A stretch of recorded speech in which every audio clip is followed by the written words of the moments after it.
Hello everybody and welcome to this very exciting vlog all about making my dream cottagecore dress for my 30th birthday party. So it is my 30th birthday party at the end of this week and I still haven't made my dress yet. I have known for a while what I'm making and everything, but I've not been very well and there's been a lot of stress going on, so I've only really just got round to doing it now.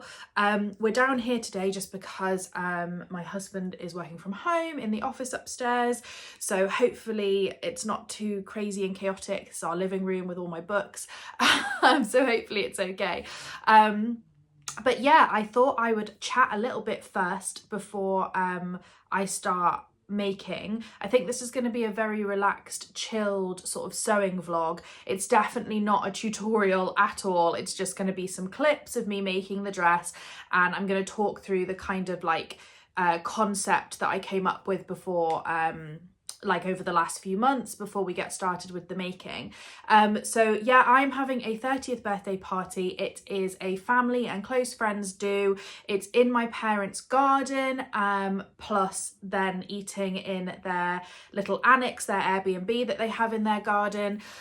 Hopefully it will be warm enough to actually be in the garden during the day.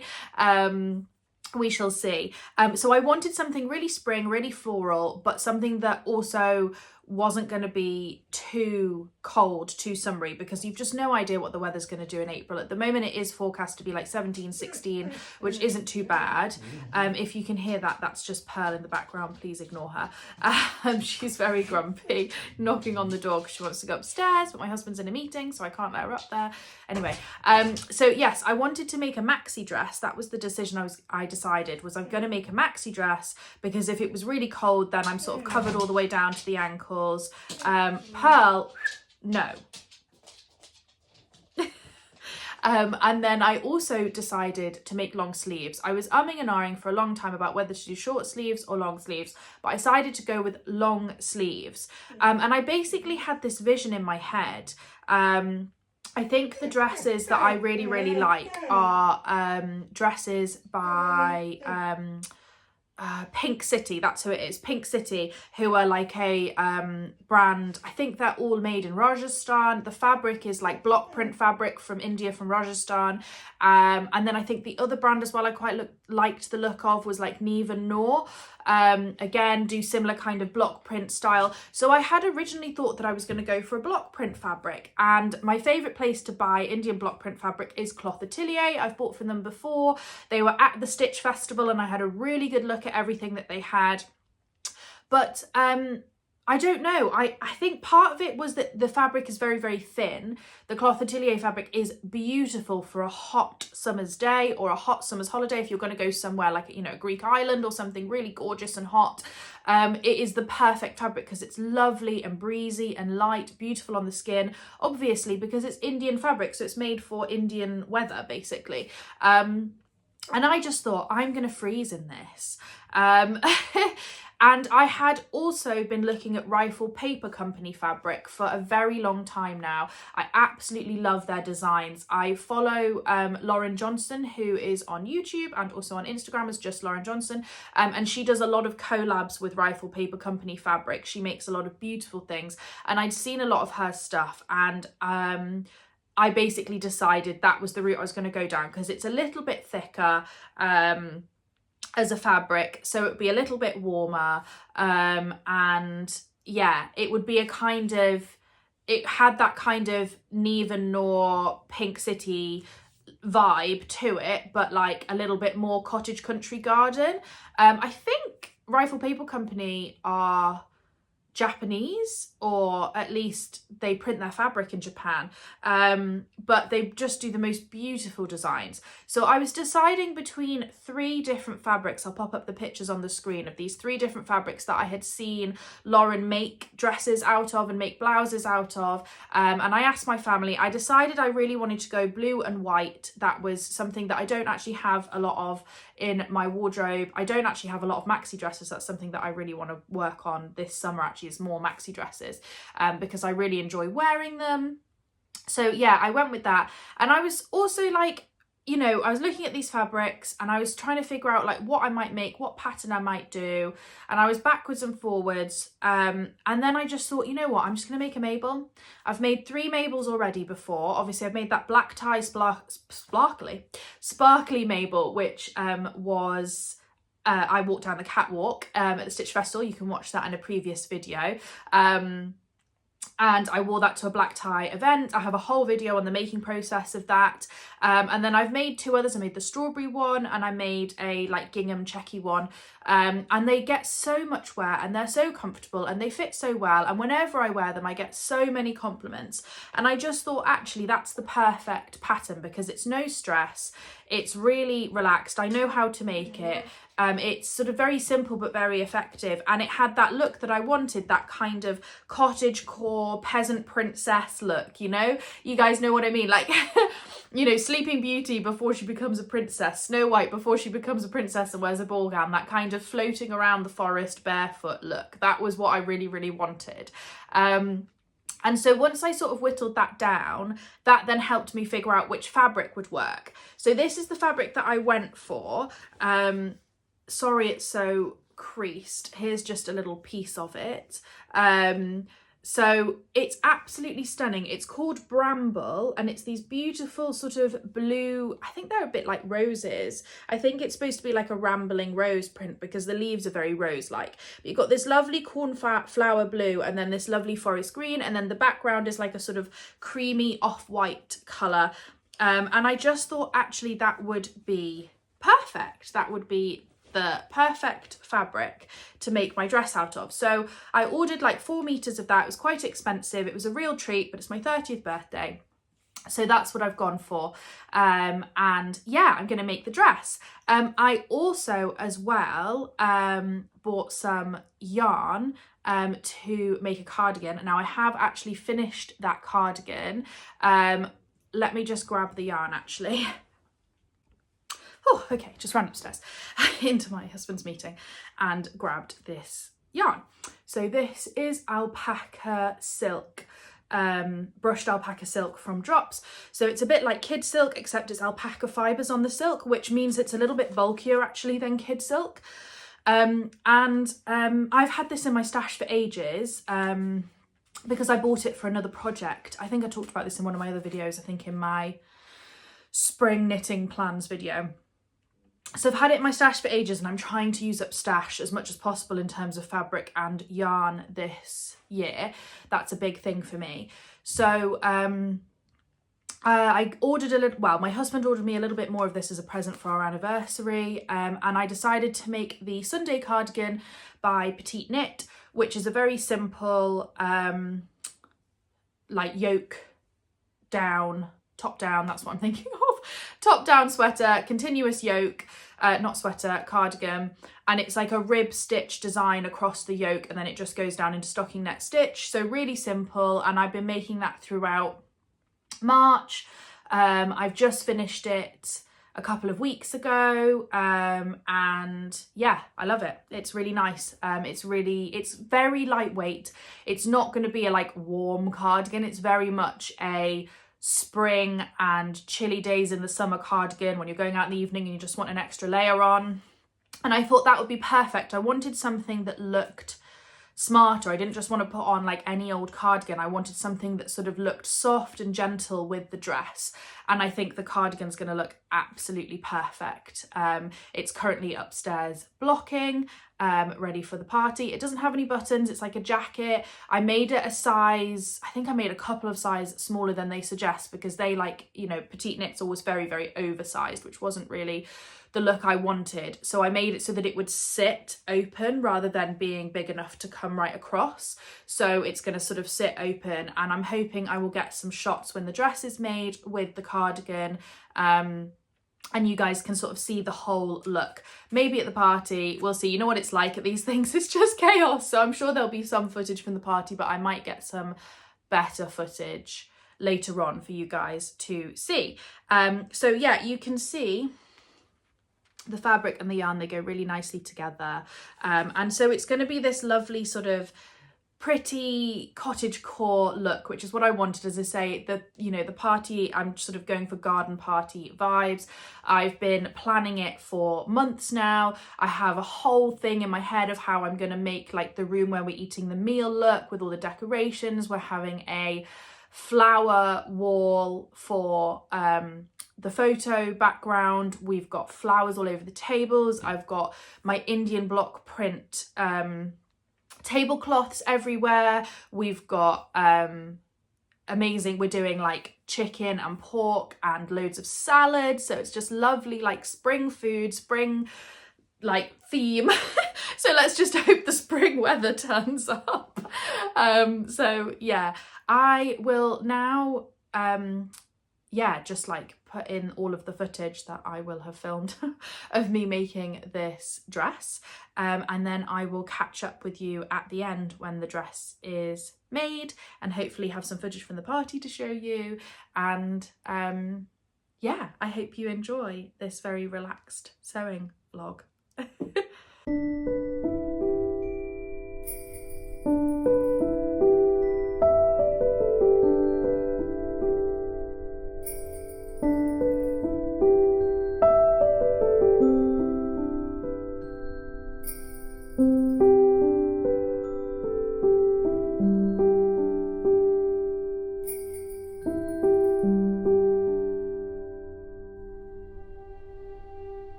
Hello, hello, hello. I am in my finished dress. I hope you enjoyed watching those very chilled, relaxing clips. It's a bit kind of like sewing ASMR a little bit. That's what I was going for. So I hope you enjoyed watching those. I am in my finished dress. It is a week after my 30th birthday party. Well, slightly less than a week, but yeah, I had the most amazing time. It was absolutely wonderful. I will pop in some clips now. I'm not sure there's very many, but I'll pop in some clips now of, I think I've got some video that I took for Instagram, so it's the wrong way around, but I'll put it in anyway, of the room decorations that I put together, the flowers that my mum did, the cake that we got ordered by this amazing woman that makes cakes locally to my parents. I'm also going to get some footage of this dress later today, of the outfit. So I will make sure to pop that in as well. Probably will have put that in already before I start speaking, so that you can really see the dress in all of its glory, its full length maxi glory.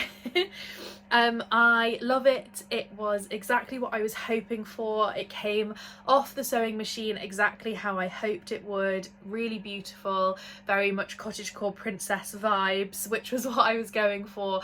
I floated around in it all day. Also, we actually had enough sun to be outside, so before the meal we sat outside, after the meal we sat outside. So yeah, it was really, really lovely, really lucky. We had, to be fair, the Friday, which was the day before the party, was the nicest. That was really lovely and warm. It was like 17, 18 degrees. I think it was only about 15 on the day of the party.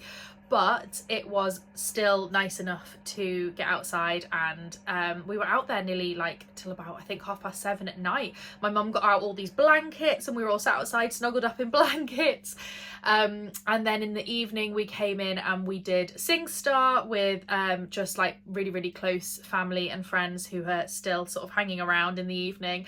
And that was just really, really good fun, because me and my siblings used to do that a lot when we were kids.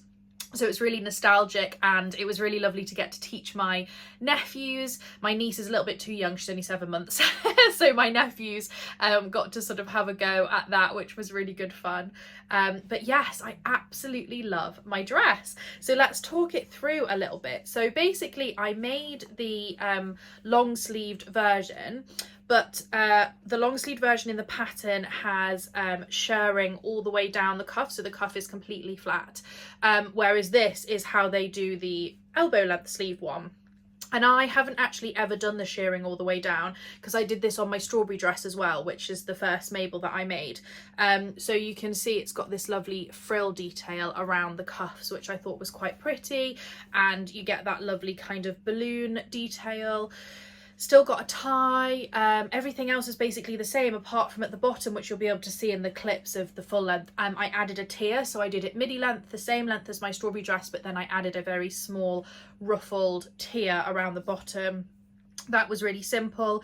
I just decided how long I wanted the tier, and I just used the pattern piece that you use for cutting the skirt, because the Mabel pattern piece, it's not a full skirt piece, it's like it's big enough for the top, and then basically to save on paper you measure how much you want for a dress.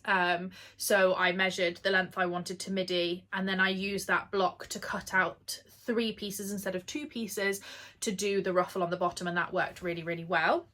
I will pop my cardigan on for you as well, just wait a minute. So here is the cardigan, the Sunday cardigan by Petite Knit, the mohair edition that I made. It's got a little bit of a balloon sleeve, not as much as I thought it would have, because in the pictures of the pattern it's got quite a big balloon sleeve, and I think that's because the rest of it, so this is obviously the cardigan, because the cardigan, it's open at the front, is knitted backwards and forwards on circular needles, whereas the sleeves are knitted in the round, and my stocking net stitch is a bit tighter in the round, so they're a little bit smaller than I thought they were going to be, but you know, that's fine. I'm quite happy with it. I think it looks quite good.